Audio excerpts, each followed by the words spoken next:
ইরানের বিরুদ্ধে হামলা চালাতে ইরাকি কুর্দি বাহিনীকে উৎসাহ দিচ্ছেন যুক্তরাষ্ট্রের প্রেসিডেন্ট ডোনাল্ড ট্রাম্প। মধ্যপ্রাচ্যে যুদ্ধের আগুন যেন দিন দিন আরও ভয়াবহ হয়ে উঠছে। একই সময় ইরানের এলিট বাহিনী IRGC জানিয়েছে, ইসরায়েল ও যুক্তরাষ্ট্রের আগ্রাসনের জবাবে খুব শীঘ্রই নতুন অস্ত্র ও কৌশল মোতায়েন করা হবে। এদিকে সামাজিক যোগাযোগ মাধ্যমে ছড়িয়ে পড়া একটি ভিডিওতে দেখা গেছে কুর্দি যোদ্ধাদের সামরিক প্রশিক্ষণ দিচ্ছে মার্কিন সেনারা। এই ভিডিও প্রকাশের পর নতুন করে প্রশ্ন উঠেছে, মধ্যপ্রাচ্যের এই সংঘাতে যুক্তরাষ্ট্র কতটা সক্রিয়ভাবে জড়িয়ে পড়ছে। এরই মধ্যে যুদ্ধের উত্তাপ আরও বাড়িয়ে নতুন হামলার ঘোষণা দিয়েছে ইসরায়েল। দেশটির সেনাবাহিনী জানিয়েছে, তেহরানের বিভিন্ন গুরুত্বপূর্ণ অবকাঠামো লক্ষ্য করে বড় ধরনের আক্রমণ শুরু করেছে। এর পাল্টা জবাবও দিতে শুরু করেছে ইরান।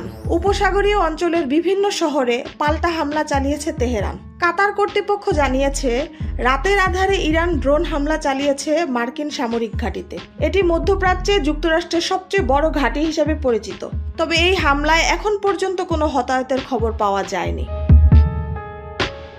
সম্প্রতি বিমান হামলায় ইরানের সর্বোচ্চ নেতা আলী খামেনি নিহত হওয়ার পর দেশটির নতুন নেতা নির্বাচনের বিষয়েও যুক্তরাষ্ট্রের ভূমিকা থাকা উচিত বলেও মন্তব্য করেন ট্রাম্প।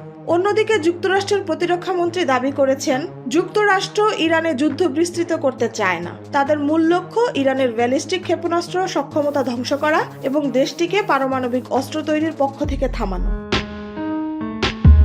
মধ্যপ্রাচ্যের এই সংঘাত এখন কোন দিকে মোড় নেবে তা নিয়ে বিশ্বজুড়ে বাড়ছে উদ্বেগ। বিশ্লেষকদের আশঙ্কা, পরিস্থিতি নিয়ন্ত্রণে না এলে এটি বড় আকারের আঞ্চলিক যুদ্ধে রূপ নিতে পারে।